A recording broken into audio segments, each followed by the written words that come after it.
Hey guys, Amy here. Welcome to The Seed. Let's get creative. Hey guys, it's Amy here. We're gonna start with putting your gloves on. You always want to be safe using Resin Jewellery. In your kit, you will find your tutorial book. Open up your molds. You have your mica powders, an alcohol ink. You have your mixing cups, a large cup, paddle pop sticks, and a skewer. You've got 2 parts of A and 1 part B. This is a 2-to-1 ratio resin. So this is the actual epoxy. You don't have to use all of this. So today for this tutorial, I'm only going to be using 1 lot of A and half of B. So go ahead and put a mark on your little container if you'd like to mark off where half is, and only pour out that amount of contents with your A. So take your large cup, very carefully open up your A. We're gonna pour it in.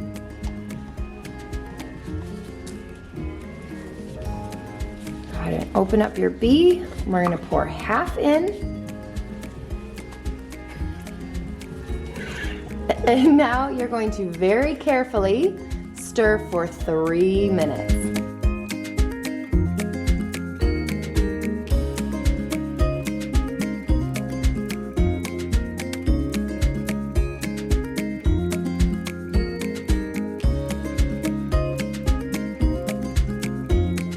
Carefully pour your mixed resin into your little cups.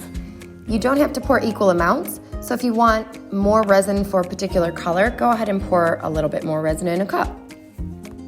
Carefully open up your powder pigment and grab a paddle pop stick and get a small scoop. You don't need a lot of pigment for the small amount of resin that's in your cups, just about a 1/4 teaspoon. Then carefully tap it into your cup and gently stir. For the alcohol ink, start with 2 to 3 drops, mix it in and see how you go. Now you're ready to pour your resin into your molds. If you have any special items like dried flowers or old sequins or even little tiny shells you want to put in your molds, now's the time to grab those, and you can put a thin layer of resin into your mold first and then drop your findings on top of that small layer. Then you can take your paddle pop stick and scoop the resin and add a top layer. You don't want to overflow your molds. You want your resin to be filled just flush with the top of that mold. So be careful when adding your resin, small amounts at a time, until it's flush with the top. You can continue this process with all of your molds if you wanted to use a different color, or you can even mix and match your color. So if you wanted to try a drop of alcohol ink with a little bit of your powder pigment and mix it, you can do that too. Have fun experimenting.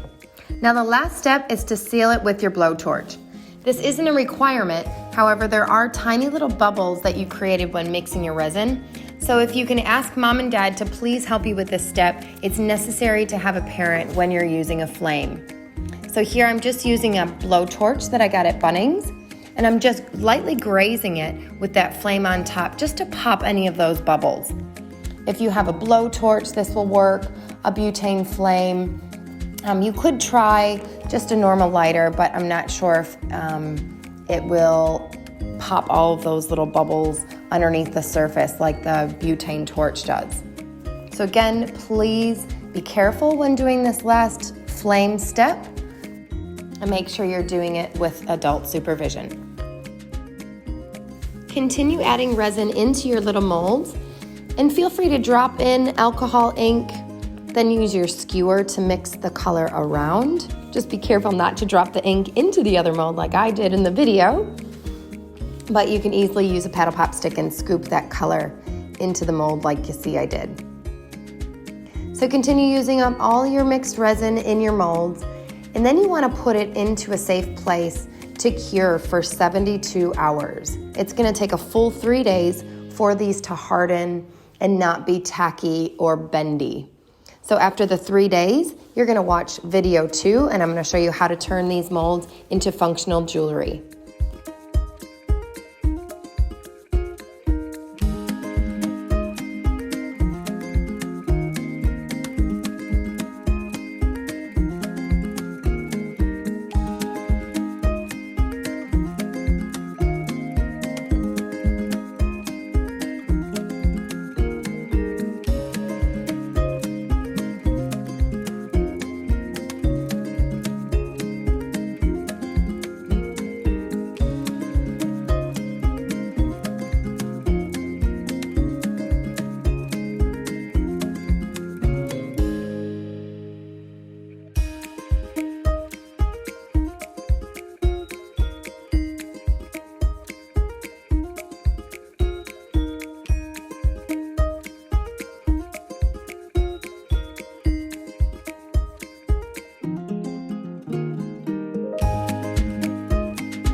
With your gloves and any of the cups or anything that has any sticky resin, just go ahead and throw those out.